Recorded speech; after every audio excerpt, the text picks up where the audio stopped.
Today, oh shit, fuck, goddamn. Today we're reacting to Gen Z has no personality. Dun dun dun. No, let me stop playing. The problem with a lot of Gen Z is that y'all are just boring. Mean and boring. Like, it's really crazy because it also comes with this, like, underlying desperate need to be cool. Gen Z is lame. You guys are really. That is crazy, bro.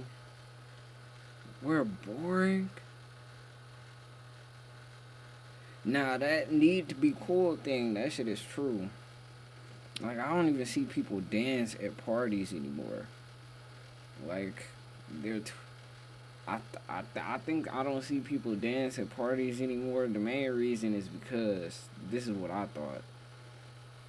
They're either scared that they don't know how to do it because they don't see niggas dance at parties neither. But shit, I was never the dancer at the party neither. Shit. I sit down, I talk to a girl, and then boom.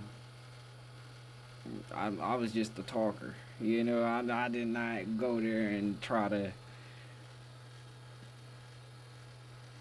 do all the dance and shit. I was just here to meet people, really. Talk, have fun, listen to music, and drink, and that's about it.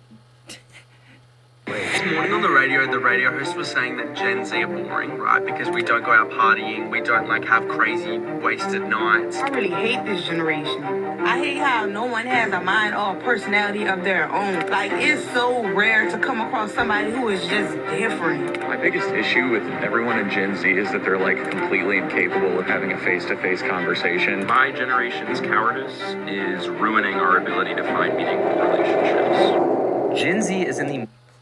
Oh, wow. I used to be like that, too. Couldn't look nobody in the eye, barely could talk to people. I don't even know what it was, bro. I know it wasn't the fact that I was scared. It's just I didn't really give a fuck, really. I wasn't nervous. Like, if they came up and talked to me, I'd talk. You know, get into a whole conversation with the person and everything. But other than that, we ain't getting too far. Yup. Of a personality apocalypse. And it might be making us the most boring generation in history. A few weeks ago, I was looking through an old... So then, I got a question. How do you develop your personality? By doing things, figuring out what kind of person you are, reading books, and talking to people. That's what I would think. Shit. Because I figured out that I just like saying dumb shit and talking shit at a young age. Oh, God. You know them niggas who not good for nothing but talking shit? That was me. That was me. Of a mind to find some files when I stumbled across a folder that I creatively named Music. Upon seeing that old dusty digital folder, I was met with a vicious reaction that came from the depths of my soul. Cringe. Now, at first glance, you may think that this is a folder that contains music that I enjoy listening to, or maybe it even includes some kind of sheet music because, I don't know, maybe you assume I play an instrument, I don't know.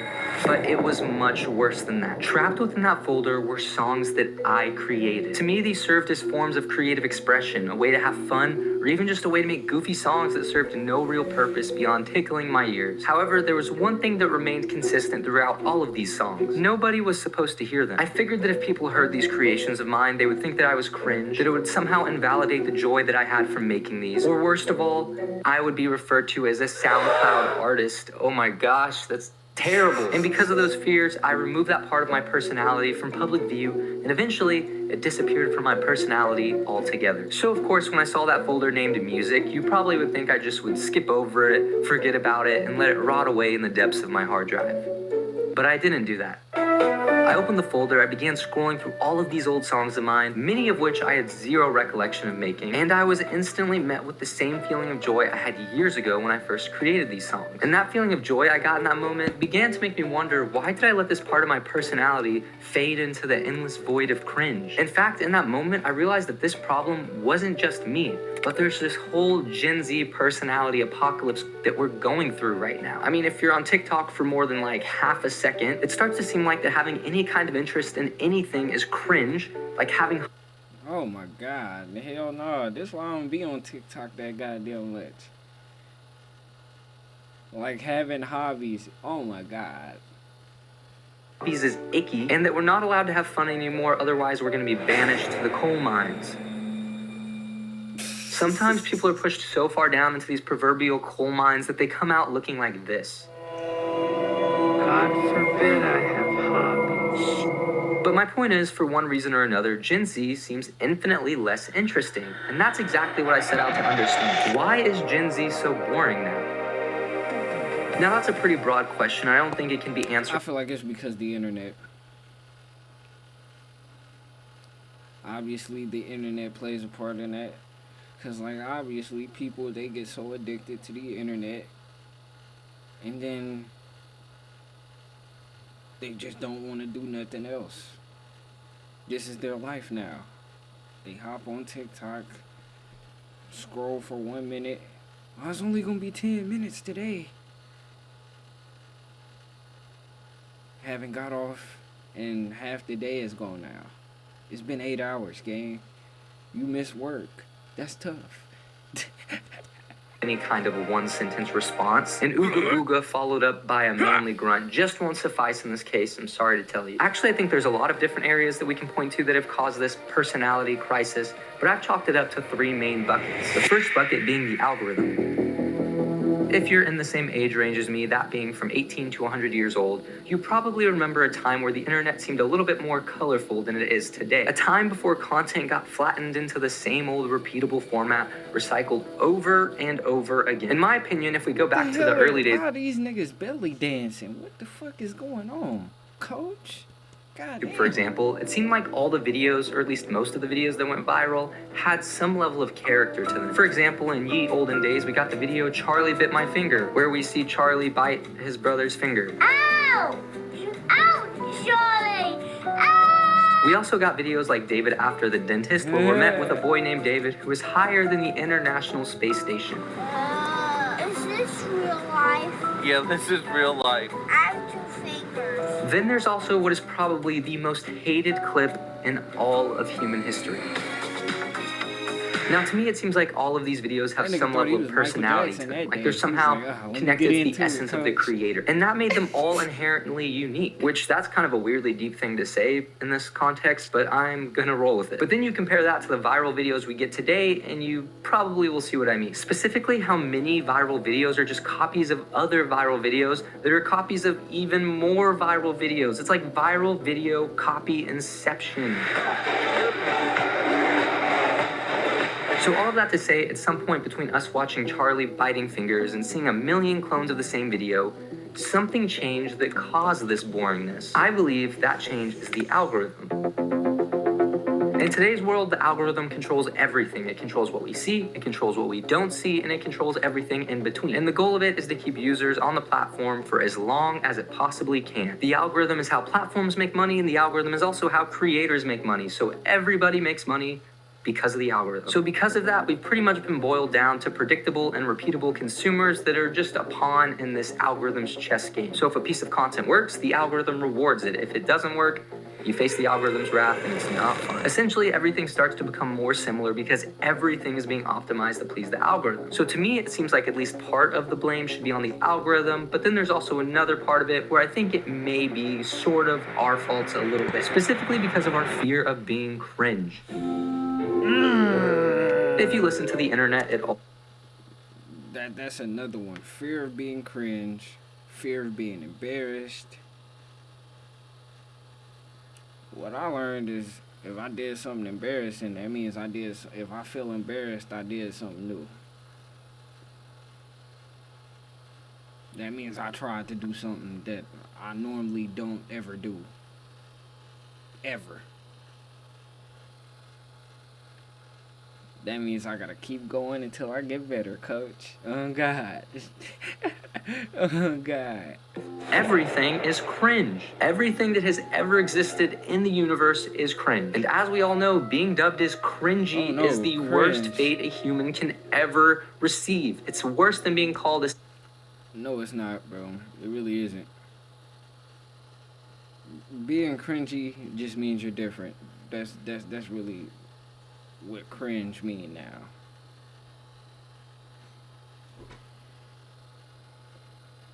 It just means you're different.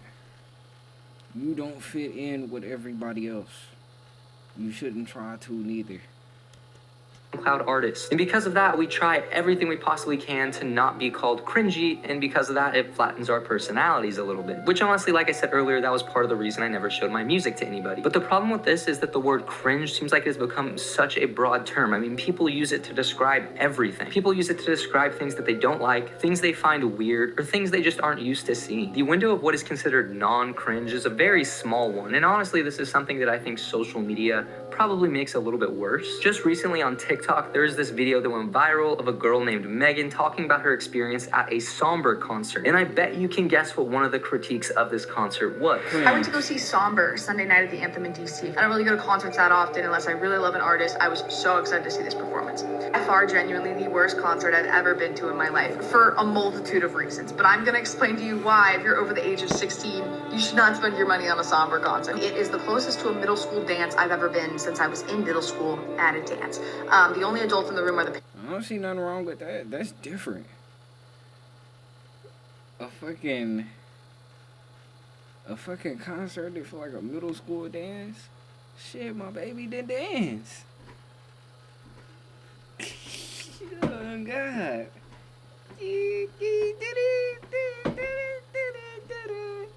Oh, God, dance, my And then baby. my boyfriend and I, it was thousands upon thousands of tweens running around like they were at a middle school dance. First 2 minutes he's on stage, he makes a 6'7" joke.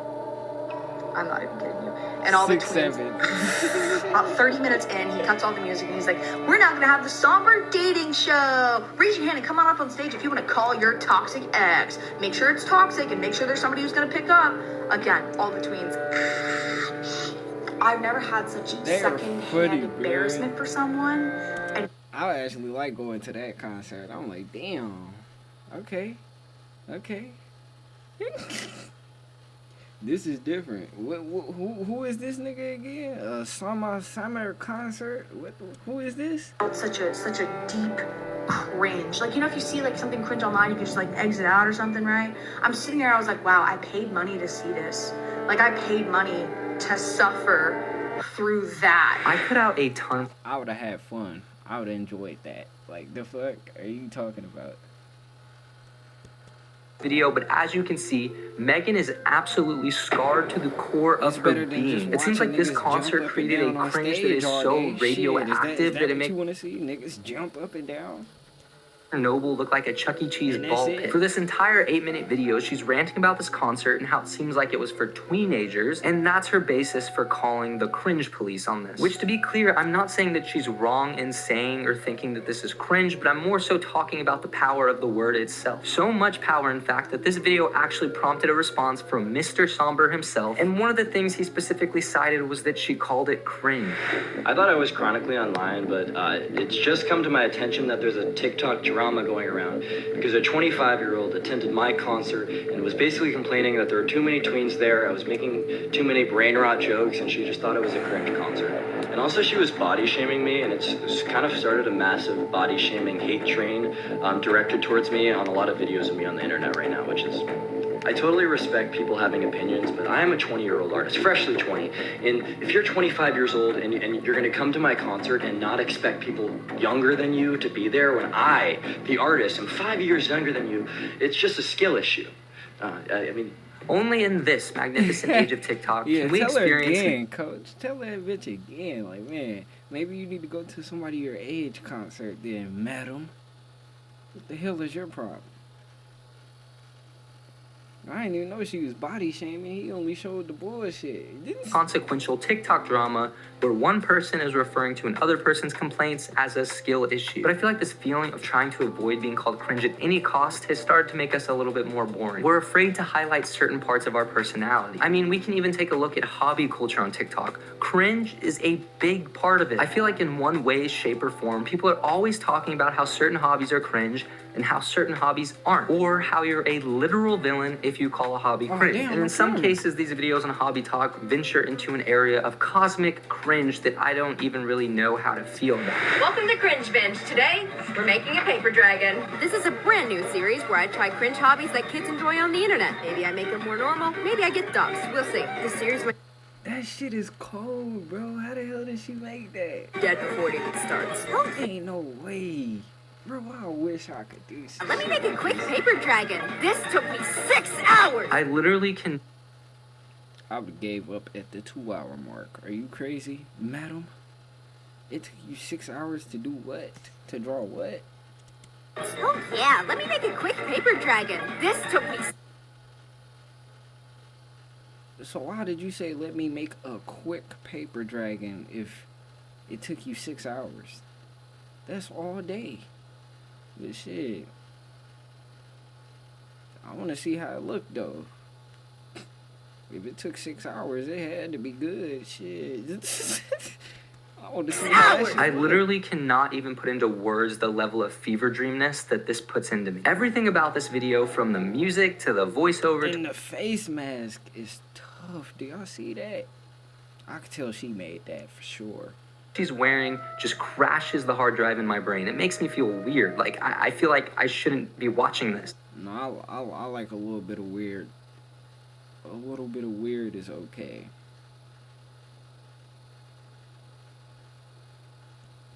At least she's not cringe. That's a plus. This took me 6 hours! And it actually kind of sucks too, because I think this... And I didn't see nothing get wrote down on the paper. That's probably why it took you 6 hours, my baby. Shit. What are you drawing in? The fuck? That's a plus. This took me There's nothing there. Ain't no way she... 6 hours! And it actually kind of sucks too, because I think this whole cringe movement is starting to prevent people from doing things that they find fun or participating in activities that they'd enjoy. And it's not like this is some inconsequential, unimportant thing. I mean, hobbies have a lot of benefits, especially with mental health, but we're too afraid of being called cringe. So that's another reason that I think Gen Z is starting to become more boring. But there's one more bucket that I want to talk about, and this one might be the hardest to overcome. Boredom. In today's fast-paced world of short-form content and dopamine hits, we're constantly looking for ways to keep our brains stimulated. I mean, for a lot of us, it's hard to go through an entire episode of anything without reaching for our phone and playing a level of Candy Crush. I can't even edit videos sometimes without having another video playing off to the side. And the craziest part is when I do that, I don't even remember what the video I was watching is about. Like, nothing sticks with me. No information from that video sticks with me. It's as if I didn't even watch it. It's like the only thing my brain wanted was the tickle of the sound waves from the video. And judging by the amount of videos on TikTok that are saying similar things to this, it seems like this is a pretty big issue going around. Specifically videos like this that I think are slightly comical but also speak to a deeper truth. I used to hate it when people would say, Gen Z's attention span is so bad. Yeah, okay, just because I like being entertained doesn't mean my attention span is bad. But then I did some self-assessment. It's pretty bad. I remember I was like 12, 13, 14 years old playing Fortnite on my laptop. And I've had my phone like this playing YouTube at the same time. I remember I'd have earbuds in going to my phone and then my headphones over my earbuds. Now I can't even watch YouTube. It's not fast-paced enough for me. The only times I'll go on YouTube is when I'm too tired to scroll on TikTok. You know? That's crazy, nigga. Like, what?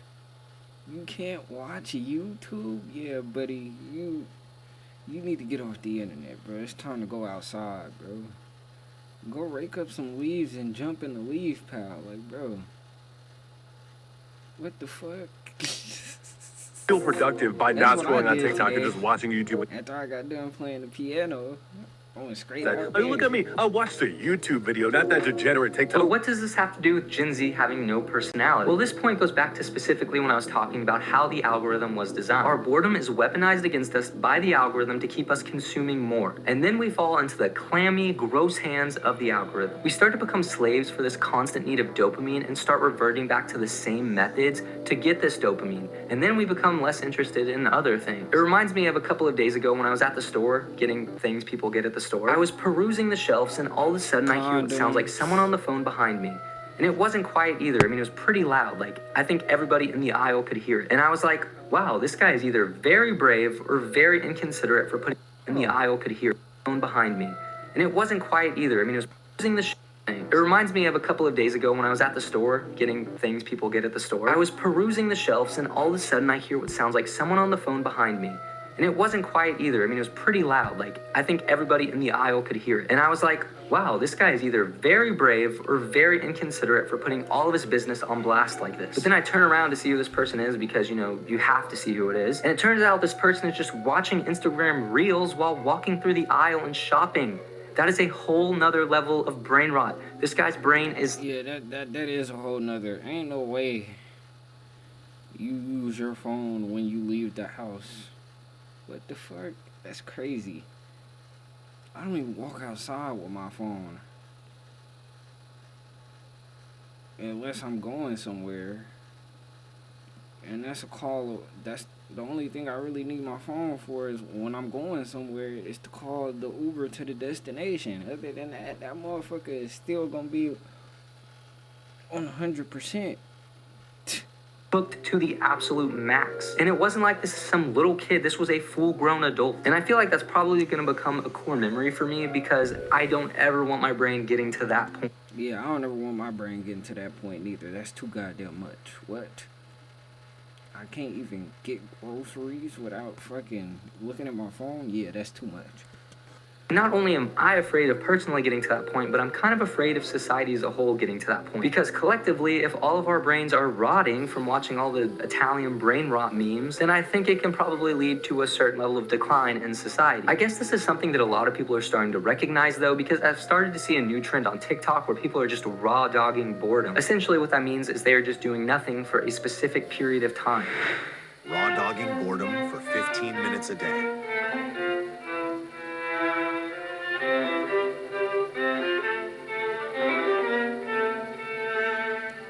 And this type of content seems to be resonating with people too, because this video of this girl just sitting here doing nothing has 1.5 million likes. Like, why am I spending so much time on these videos if I could just sit and do nothing and get that many likes? Also, is it fair to say that we've gotten to a point where doing nothing That is crazy.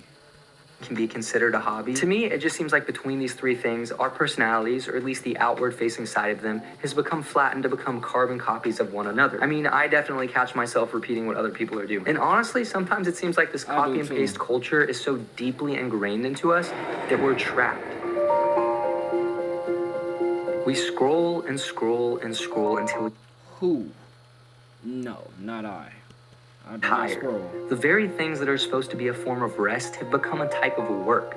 But we can't stop. We do everything we can to avoid silence. But what if that silence isn't bad, but actually the very thing that could save us? I think many issues we face, including boring personalities, are caused by our constant need for more. We treat boredom like it's a disease, something to avoid at all costs necessary. But what if boredom is actually a way of regulating our brains? According to the study, there were two groups of people. The first group was the control group, meaning that they were given a normal amount of stimulation, and the second group was subjected to boredom. This study found that the people subjected to boredom were more creative, specifically in trying to solve a problem or come up with creative solutions. So what I'm hearing, and I am not an expert, is that if you stare at a blank wall for an extended period of time, you will become the most creative person that has ever existed in history. It's kind of funny though, because in a way, it almost seems like doing nothing has become an act of rebellion, an act of counterculturalism. In a culture where we're told we need to do more, we need to watch more, a culture where it seems like we never have enough, boredom seems like a reversion back to the way things were intended to be, the way creation designed us to be. So maybe you don't need to watch TikToks first thing in the morning. Maybe we don't have to see everything everyone says. Maybe sometimes we can just sit and appreciate the natural world that we've been gifted. Maybe all the noise, all the content, all the never-ending notifications that can crowd our brain, we can turn it into this. And that way, we're starting to leave room for ourselves to more deeply explore who we are and who we are made to be. Maybe our lives and personalities shouldn't revolve around the culture, but instead revolve around something that's more powerful and more long-standing. When I was scrolling through the old music I made, I was reminded that there's so much more to me than just what I feel like the culture wants me to be. I was reminded that I was created with purpose, and the more I try to run away from that, the more I'm only hurting myself. So maybe it's time I share one of these songs with those of you who've made it this far into the video. Not because I think it's good, because it's not. Not because I want validation, or not even because I want you to like it, but just because it's part of who I am. And I'm happy with that.